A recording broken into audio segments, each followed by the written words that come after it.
नमस्कार, मी पूजा मंगलमूर्ती महाराष्ट्र न्यूज 7 च्या ठळक बातमीपत्रात आपलं स्वागत करते।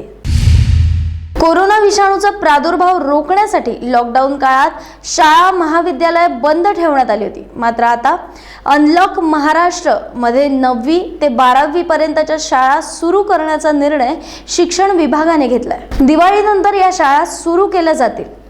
कोरोनाच्या पार्श्वभूमीवर राज्यात सुरू असलेला लॉकडाऊन आता टप्प्याटप्प्याने अनलॉक करण्यात येतोय। राज्यातील आर्थिक परिस्थिती सुधारण्याच्या दृष्टीने उद्योग, वाहतूक यासारख्या जवळपास सर्वच बाबी खुल्या करण्यात आल्यात। मात्र मंदिरं आणि विद्या मंदिरं अजूनही बंदच आहेत। यंदाचे शैक्षणिक वर्ष ऑनलाईनच सुरू आहेत, मात्र त्यामध्ये काही तांत्रिक अडचणी येतात।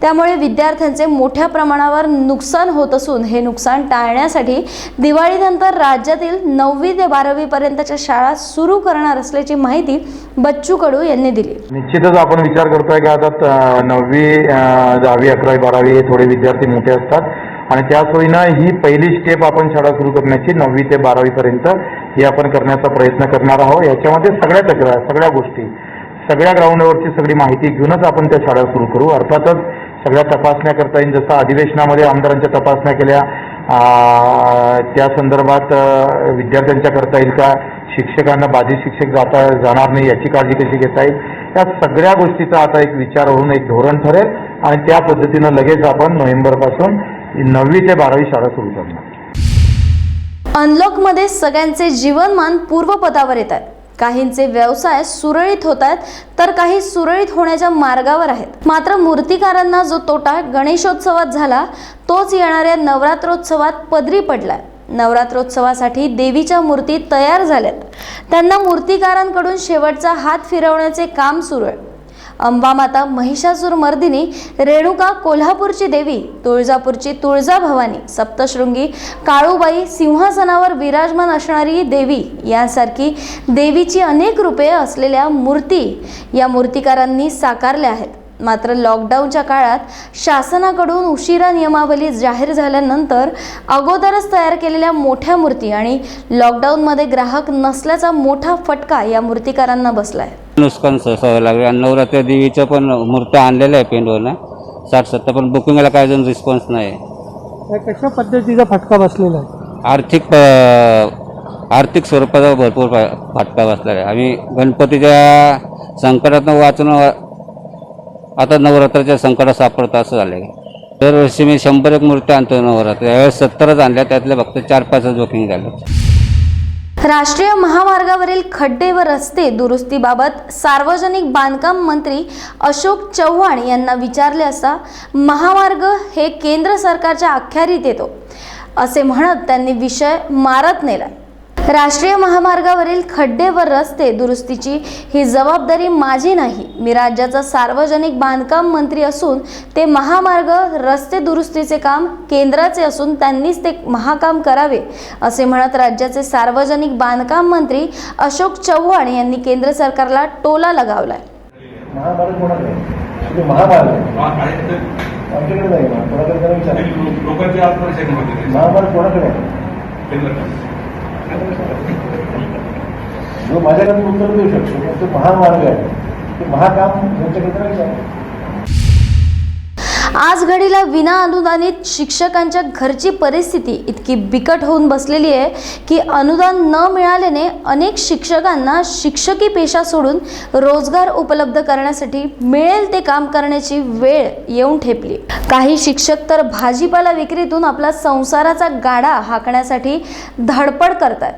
मात्र त्यांच्या अनुदान मागणीसाठी अजूनही कोणत्याही मंत्र्यांनी किंवा प्रमुखांनी अजिबात लक्ष घातलेलं नाही। त्यामुळे शिक्षक हे चांगलेच मेटाकुटीला आलेले आहेत। पासून विना अनुदानित कनिष्ठ महाविद्यालयावरती उपासमारीची वेळ आलेली आहे आणि जवळपास आमच्या हजारो शिक्षकांच्या ह्या 27 शिक्षक हे मृत्युमुखी पडलेले आहेत। हृदयविकाराच्या झटक्याने 27 शिक्षकांचा जीव गेलेला आहे, तरी या शिक्षकाला कोणत्याही प्रकारची, या शासनाला कोणत्याही प्रकारची जाणीव नाहीये आणि त्यामुळं आजही आम्हाला 2 ऑक्टोबरला गांधी जयंतीच्या निमित्ताने आम्हाला आंदोलन करण्याची वेळ आलेली आहे। आज अख्ख्या महाराष्ट्रामध्ये आमचे आंदोलन चालू आहे। तरी शासनाला विनंती आहे की आमच्या कनिष्ठ महाविद्यालयाच्या जी काही मागणी केलेली आहे, जी काही आर्थिक तरतूद केलेली आहे, त्या आर्थिक तरतुदीनुसार आमच्या पगारी लवकरात लवकर काढाव्यात. जळगाव तालुक्यातील शिरसोली येथील ग्रामपंचायतीच्या नवीन इमारतीसह विविध विकास कामांचा लोकार्पण सोहळा सार्वजनिक पाणी पुरवठा व स्वच्छता मंत्री गुलाबराव पाटील यांच्या प्रमुख उपस्थितीत पार पडला. यावेळी त्यांनी राजकारणाबाबत आपल्या खुमासदार शैलीत मत मांडले. ते म्हणालेत की सगळ्यात वाईट राजकारण कुठले असेल तर ते ग्रामपंचायतीचे असते. आमदारकीची निवडणूक सोपी आहे, पण ग्रामपंचायतीची महाकठीण आहे. राजकारणाच्या भाजीचे तरण म्हणजे ग्रामपंचायत असते. म्हणूनच सगळं पाप करावं पण ग्रामपंचायतीची निवडणूक लढू नये असे मत राज्याचे सार्वजनिक पाणी पुरवठा व स्वच्छता मंत्री गुलाबराव पाटील यांनी व्यक्त केलं.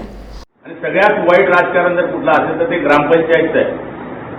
आमदारकी सोपी आहे पण ग्रामपंचायत फार कठीण आहे. आमदारकीत माणसाला एक गावात मत नाही भेटलं तर दुसऱ्या गावात भेटून जातं, एका गल्लीत नाही भेटलं तर दुसऱ्या गल्लीत भेटून जातं, एका जातीत नाही भेटलं तर दुसऱ्या जातीत भेटून जातं. पण इथं एकाच वर्गामध्ये मत घ्यायचं असतं आणि माझ्या बापाने याच्या बापाला पाडला होता तो मतदान इथं. याची गाय त्याच्या शेतात गेली होती तेव्हा गायला हाकलून दिलं होतं. इतकं भारत राजकारण या ग्रामपंचायतमध्ये होतं. त्यामुळे मी तर नेहमी म्हणतो राजकारणाचं भाजीचं तरण म्हणजे ग्रामपंचायत. सगळं पाप करावं पण ग्रामपंचायत लढू नये या विचाराचा मी आहे. त्याने आपण पाहिलं असेल की मागच्या वेळेस जी कर्जमाफी होती ती कर्जमाफी 3 वर्ष पुरली. आमची कर्जमाफी 8च महिन्यात पूर्ण झाली, तेही कोविड असताना. आणि आज आपण वाचलं असेल की प्रत्येक शेतकऱ्याला विमाचं या ठिकाणी संरक्षण देण्याची आपण आज वृत्तपत्रामध्ये वाचलं असेल. राज्य ती जबाबदारी उचलते शेतकऱ्याच्या अपघात विमाची 2 लाखापर्यंत. त्यामुळे शेतकऱ्यांच्या बाबतीमध्ये मागच्या काळामध्ये जो पाऊस पडला त्याचेही पंचनामे देण्याचा प्रयत्न केला गेलेला आहे. कर्जमाफी जी 2 लाखापर्यंतची होती ती पूर्ण झाली. आता 2 लाखाच्या वरतीचा सर्व्हे सुरू आहे. ज्यांनी रेग्युलर पैसे भरले त्यांना 50,000 रुपये प्रोत्साहन देण्याचं काम पण आता सुरू होत आहे. आणि येत्या डिसेंबरपर्यंत ज्या लोकांनी 2 लाखाच्या वरती कर्ज घेतले आहेत त्यांच्या खात्यावर सुद्धा पैसे पडणार आहेत. हे बोलूच शकत नाही. जोपर्यंत विरोधी पक्षनेता आरोप करत नाही तोपर्यंत त्यांना टीव्हीवाले. येवल्यातील अंकाई बारीजवळ मनमाड येथील सराफ व्यावसायिकास चाकूचा धाक दाखवून सोने चांदीचे दागिने लुटल्याची घटना शुक्रवारी घडली होती. त्यानंतर 24 तासात 5 चोरट्यांना जेरबंद करण्यात येवला पोलिसांना यश आलं. संतोष बाविस्कर असे त्या लूट झालेल्या सराफा व्यावसायिकाचं नाव आहे. सराफा व्यावसायिक बाविस्कर हे शुक्रवारी तालुक्यातील कातरणी, विसापूर तसेच विखरणी या भागातल्या काही ग्राहकांनी मागणी केलेले सोने चांदीचे दागिने पोहोचण्याकरता आणि नवीन दागिन्यांची ऑर्डर घेण्याकरता दुचाकीवरून जात होते. दिवसभराचे खरेदी विक्रीचे काम आटपून ते विसापूर रोडने मनमाडकडे जात होते.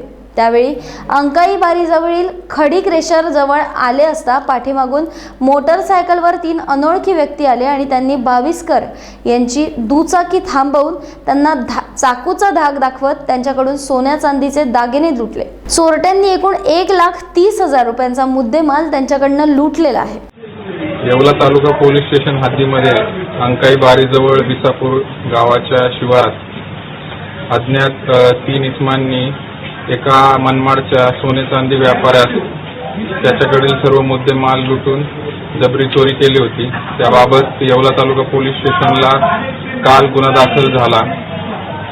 नाशिक ग्रामीणचे माननीय पोलीस अधीक्षक श्री सचिन पाटील सर, मालेगावचे अप्पर पोलीस अधीक्षक श्री संदीप उगे सर यांच्या मार्गदर्शनाखाली येवला तालुका पोलीस स्टेशनचे API भिसे, API राजपूत व त्यांची सर्व टीम, त्यामध्ये पोलीस हवालदार सानप, पोलीस कॉन्स्टेबल सतीश मोरे, मुकेश निकम, आबा पिसाळ या सर्वांनी गोपनीय माहितीच्या आधारे त्वरित संशयित आरोपितांचा शोध घेतला आणि तात्काळ 24 तासाच्या आत त्यापैकी 5 आरोपींना अटक करण्यात यश मिळवलेलं आहे. त्यांच्याकडून मुद्देमाल रिकव्हरी करणं बाकी आहे, ती प्रक्रिया सुरू आहे. आणि येवला तालुका पोलीस स्टेशनच्या या उत्तम कामगिरीमुळं या व्यापाऱ्याचा माल आता रिकव्हर होईल आणि आरोपींना देखील तात्काळ अटक करण्यास यश आले. केंद्र सरकारने जीएसटी वार्षिक परतावा आणि वित्तीय वर्ष 2018-19 साठी लेखापरीक्षण अहवाल दाखल करण्याची मुदत 1 महिन्यांपर्यंत वाढवलेली आहे. आता करदाता 31 ऑक्टोबर 2020 पर्यंत वार्षिक जीएसटी रिटर्न भरू शकतात. यापूर्वी मे मध्ये सरकारने 2018-19 साठी वार्षिक जीएसटी रिटर्न भरण्याची अंतिम तारीख सप्टेंबर 2020 पर्यंत 3 महिन्यांसाठी वाढवली होती. कोविडमुळे जीएसटी परतावा आणि जीएसटी ऑडिट प्रमाणपत्राबाबत बऱ्याच आव्हानांचा सामना करत असलेल्या व्यावसायिकांना यामुळे मोठा दिलासा मिळणार आहे. दुसरीकडे चार्टर्ड अकाउंटंट्सच्या संस्थेच्या ICAIने जीएसटी काउन्सिलला पत्र लिहून विनंती केली होती की आर्थिक वर्ष 2018 आणि 19 साठी वस्तू व सेवा करची वार्षिक परतावा भरण्याची अंतिम मुदत 3 महिन्यांनी वाढवून 31 डिसेंबर पर्यंत करण्यात यावी. जीएसटी में नई सुविधा 1 अक्टूबर 2020 से चालू हुई. उसमें हालांकि 30 दिन का जो गवर्नमेंट ने ईज दिया है कि 30 दिन का एक फ्लोटिंग पीरियड है. अगर किसी का नहीं ये सिस्टम अडॉप्ट हो पाता है या उनका सिस्टम नहीं अडॉप्ट हो तो 30 दिन के ग्रेस पीरियड में वो सिस्टम को अडॉप्ट कर लीजिए. ई इनवाइसिंग बेसिकली सिस्टम, मतलब अब जो भी इनवाइस होगा वो इलेक्ट्रॉनिकली होगा. लेकिन ऐसा नहीं है कि सबके लिए लागू है. अभी उन्होंने प्राइमरी क्राइटेरिया बनाया है. एक पैन नंबर पे जो जीएसटी का टर्नओवर है, जीएसटी का टर्नओवर अगर आपके एक पैन नंबर पे पिछले साल में जब से हमारा जो ये जीएसटी चालू हुआ है जून 2017 से, तो 2 फाइनेंशियल ईयर आ गए आपके 17-18 और 18-19 में. तो इन दोनों सालों में अगर आपका टर्नओवर किसी भी साल में 500 करोड़ से ऊपर है, जीएसटी का टर्नओवर, ध्यान रखिएगा, बैलेंस शीट का टर्नओवर नहीं, क्योंकि कई बार क्या होता है because of inter unit transfer भी हमारा टर्नओवर ज्यादा हो जाता है और फाइनल बैलेंस शीट में इंटर यूनिट ट्रांसफर जब कंपनसेट होता है तो नेट टर्नओवर कम हो जाता है. तो जीएसटी 3B जो आप भरते हैं, अगर वो किसी एक पैन नंबर से जो आपका यूनिट है, हो सकता है मल्टीपल यूनिट हो, मल्टीपल स्टेट में यूनिट हो, लेकिन अगर उस पैन नंबर से 500 करोड़ का टर्नओवर अगर आपने किया है, आपके लिए E invoicing, electronically invoice system compulsory हो गया. और ये गवर्नमेंट ने क्यों लाया? बेसिकली रिकंसिलेशन का एक इशू था. अब इसमें ऑटो रिकंसिलेशन हो जाएगा, ऑटो पॉपुलेट हो जाएगा डेटा. और अगर आपने अपना सेल्स इनवाइस अपलोड किया है तो किसी के लिए ऑटोमेटिक परचेज रजिस्टर भी तैयार होता जाएगा. एक बेनिफिट ये है कि ऑटो पॉपुलेट होगा डेटा, रिकंसिलेशन में प्रॉब्लम होगा. दूसरा, गवर्नमेंट को प्रॉब्लम हो रहा था कि जनरली उसको एक स्टैंडर्डाइज इन्फॉर्मेशन चाहिए था. वो मिनिमम इन्फॉर्मेशन जो गवर्नमेंट को चाहिए था उसके लिए जो है वेंडर मार्केट में अवेलेबल 100 तरह के इनवाइस फॉर्मेट के सॉफ्टवेयर यूज कर रहे थे. इन्फॉर्मेशन वही था, बट फॉर्मेट में कोई ए ऊपर बी नीचे, कहीं बी ऊपर और ए नीचे ऐसे हो जा रहे थे. तो डिफरेंट सेगमेंट डिफरेंट तरीके से इनवाइस आ रहे थे. तो वो जो है जीएसटीएन के सॉफ्टवेयर को उसको रीड करने में दिक्कत हो रही थी जब इनवाइस अपलोड होता था. तो गवर्नमेंट ने उसको स्टैंडर्डाइज कर दिया, भाई आप कोई ना कोई सॉफ्टवेयर यूज ही करो इनवाइस अपलोड करने के लिए. तो why not government recognise software, government के पोर्टल पे आके इनवाइस आप रीच करिए. जिस तरह से ईवेस सिस्टम सक्सेसफुली उन्होंने चालू किया, उन्होंने ये ई इनवाइसिंग का सिस्टम भी चालू किया. तो जितनी भी कंपनियां हैं जिनका 500 करोड़ से ऊपर का टर्नओवर है, अब 1 अक्टूबर 2020 से उनको ई इनवाइसिंग चालू करना पड़ेगा. हालांकि इसमें 30 दिन का ग्रेस पीरियड दिया गया है, लेकिन जितना जल्दी इसको चालू कर ले उतना अच्छा है. अगर कई बार क्या है कि हो सकता है कि गवर्नमेंट की वेबसाइट पे आपका नाम इस कैटेगरी में नहीं दिख रहा हो, तो आपको वहां पे एप्लीकेशन भी देना पड़ेगा कि भाई मेरा इस कैटेगरी में आता है. जो भी क्राइटेरिया है ई इनवाइसिंग का, उसमें हमारी कंपनी आती है और ये कंपनी का जो है उस साइट में आप इसको इंक्लूजन करिए. तो ईज ऑफ इनवाइसिंग हो गया है, ईज ऑफ रिकंसिलेशन हो गया है, जीएसटी के फ्रॉड इससे रुकेंगे. और जो सबसे बड़ी बात है कि गवर्नमेंट को स्टैंडर्डाइज फॉर्मेट में जो है डेटा मिलेगा और इनवाइस जो है ऑथेंटिकेटेड होगा. अब फर्जी इनवाइस के काम रुक जाएंगे. हालांकि सर्विस सेक्टर को इससे प्रॉब्लम होने वाली है, क्योंकि सर्विस सेक्टर में कई बार इनवाइस रेज करने के बाद पैसे आने में काफी लेट होते थे, उनके पेमेंट रुकते थे. गुड्स के केस में तो फैक्ट्री के गेट से या प्रेमाइसेस के गेट से गुड्स बाहर गया लोग इनवाइस कर देते थे. लेकिन सर्विस सेक्टर में कई बार इनवाइस भेजने के बाद इनवाइस का अप्रूवल होता था, कई बार उसमें करेक्शन होता था. अब वो सारी चीजें डेबिट और क्रेडिट नोट के माध्यम से होगी. तो सरकार ने बोल दिया कि अब जो भी इनवाइस आप रेज करेंगे, कोई भी डेबिट नोट या क्रेडिट नोट रेज करेंगे, एक सिलेक्टेड कंपनी के लिए, सबके लिए नहीं, जिन्होंने भी क्राइटेरिया रखा है 500 करोड़ टर्नओवर वालों के लिए, आपको उसको ई इनवाइसिंग के माध्यम से ये तीनों चीजें करनी पड़ेंगी. पेंच नदीवरील सालई येथील पुलाचा भाग पाण्याच्या जोरामुळे वाहून गेल्याची घटना घडली. मध्य प्रदेशातील चौराई धरणातून पेंच धरणात मोठ्या प्रमाणात पाण्याचा विसर्ग करण्यात आला. यानंतर पेंच नदीला पूर आला होता. आज सकाळी या पुरामुळे पारशिवनी तालुक्यातील सालई येथील पेंच नदीवर 2 वर्षांआधी तयार करण्यात आलेला पुलाचा भाग वाहून गेलेला आहे. 2014 साली पुलाच्या बांधकामाला सुरुवात झाली. साधारणतः 2.5 वर्षापूर्वी हा पूल रहदारीसाठी खुला करण्यात आला होता.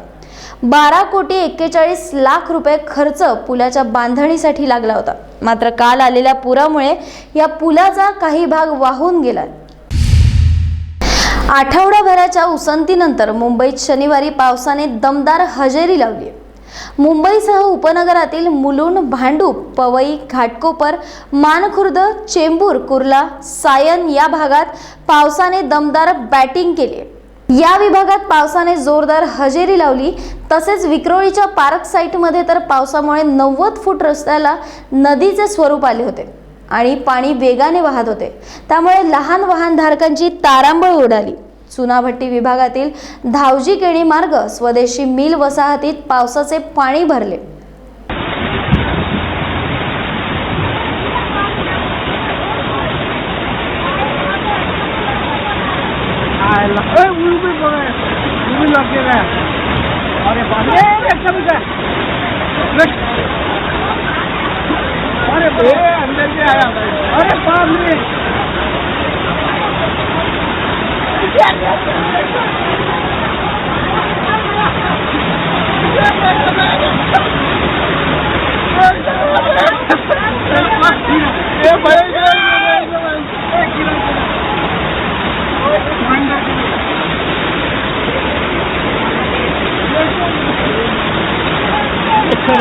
अरे वो रिक्शा गया भाई, अरे वो चिपक गया बस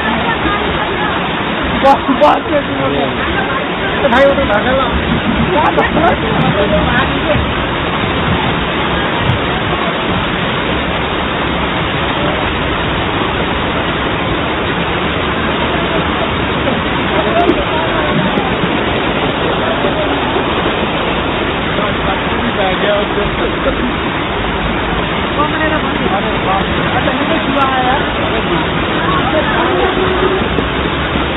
लगे वो फोर व्हीलर पे बैठे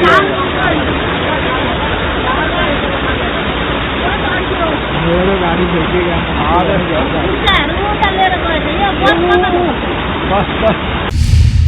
बीड तालुक्यातील केतुरा येथील 18 वर्षीय विवेक रहाडे या विद्यार्थ्याने गुरुवारी आत्महत्या केली होती.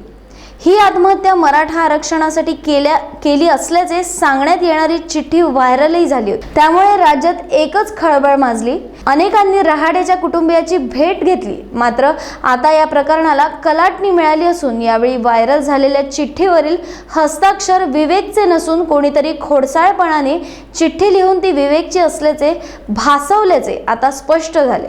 मृत विवेक रहाडे हा वापरत असलेल्या रजिस्टरमध्ये कोणीतरी अज्ञात व्यक्तीने त्याच्या नावाने चिठ्ठी लिहून सामाजिक वातावरण गढूळ करण्याचा प्रयत्न केला होता. याबाबत आम्ही सर्वतोपरी चौकशी केली, मात्र आम्हाला संशयास्पद काहीच आढळून आलेलं नाही.